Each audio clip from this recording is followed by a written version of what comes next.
अस्सलाम वालेकुम। धरती टीवी न्यूज़ सां गॾु मां फौज़िया एजाज़। सभ खां पहिरियां हेडलाइन।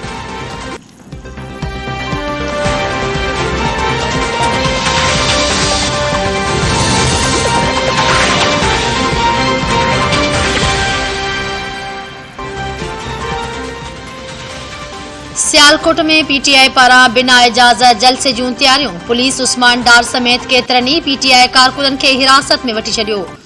पुलिस क्रेन जी मदद सां जलसा गाह मां सामान हटाए छॾियो। पुलिस कार्रवाई खिलाफ़ पीटीआई कारकुननि जो एहतजाज।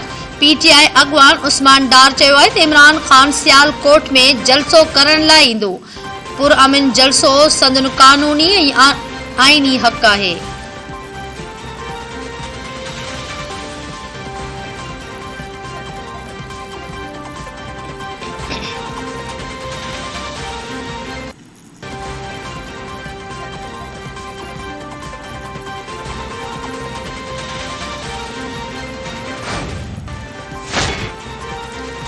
कराची में अमन अमान बरक़रार रखण लाइ ॾोहारिन कब्ज़ा ऐं ड्रग माफ़िया ख़िलाफ़ टारगेटेड ऑपरेशन जो फ़ैसिलो।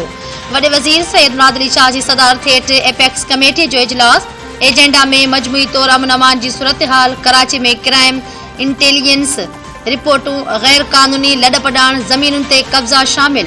घरू सेक्रेटरीअ पारां इजलास खे अमन अमान लाइ खयल क़दमनि ऐं कार्रवाइनि बाबति ब्रीफिंग ॾिनी वई। वॾे वज़ीर आईजी पुलिस खे ॾोहनि ते ज़ाब्ते लाइ टारगेटेड ऑपरेशन शुरू करण जी हिदायत करे छॾी। स्ट्रीट क्राइम, कब्ज़ा ऐं ड्रग माफ़िया ख़िलाफ़ ऑपरेशन तेज़ करण जी बि हिदायत। वॾे वज़ीर जो चवणु आहे त कंहिं बि हालत में रियासत मुख़ालिफ़ सरगर्मियुनि खे बर्दाश्त न कयो वेंदो। अमन अमान जी बहालीअ लाइ क़ीमत अदा कई आहे। कंहिं बि सूरत में कुझु मुल्क दुश्मन अंसरनि खे मासूम माण्हुनि जी ज़िंदगियुनि सां खेॾण न ॾिनो वेंदो।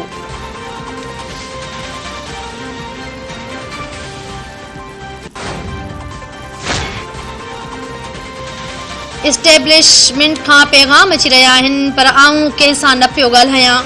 मूं उन्हनि माण्हुनि जा नंबर ब्लॉक करे छॾिया आहिनि। जेसीं ताईं इलेक्शन जो ऐलान नथो थिए तेसीं कंहिं सां ॻाल्हि न थींदी। पीटीआई चेयरमैन इमरान ख़ान चयो आहे त शहबाज़ शरीफ़ खां सवाइ बे किरदार मीर जाफ़िर ऐं मीर सादिक आहिनि। अञा उन्हनि किरदारनि जा नाला खणण जो वक़्तु नाहे आयो। वक़्तु अचण ते उन्हनि किरदारनि जा नाला वठंदुसि। जिन माण्हुनि खे आंदो वियो उन खां बहितर हो त पाकिस्तान ते एटमी बम केराए वञे हा। न्यू ट्रायल्स खे ॿुधायो हुयो त मईशत मुश्किल सां मुस्तहकिम थी आहे। मुक़दर धुरियूं चाहिनि पयूं त उस्मान बोज़दार खे वॾ वज़ारत तां हटाए वञे। इस्टेब्लिशमेंट सां उस्मान बोज़दार ऐं जनरल फैज़ हमीद जे मामले ते अदम इतफ़ाक़ हो। हुन चाहियो पिए त जनरल फैज़ सरदिन ताईं DGISPR रहे।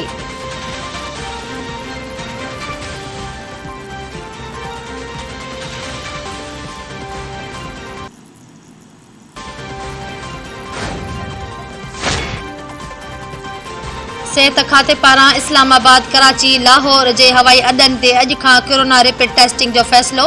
रैपिड टेस्टिंग जो फ़ैसिलो ओमिक्रॉन जे नई क़िस्म साम्हूं अचण बैदि कयो वियो। सिहत जे वफ़ाक़ी वज़ीर अब्दुल क़ादिर पटेल जी हिदायतुनि ते रैपिड टेस्टिंग जो फ़ैसिलो कयो वियो।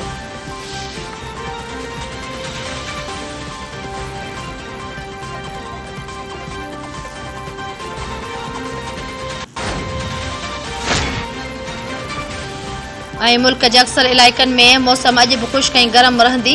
मौसमियात खाते जो चवणु आहे त मुल्क जा मैदानी इलाइक़ा सख़्त गर्मीअ जी लपेट में रहंदा।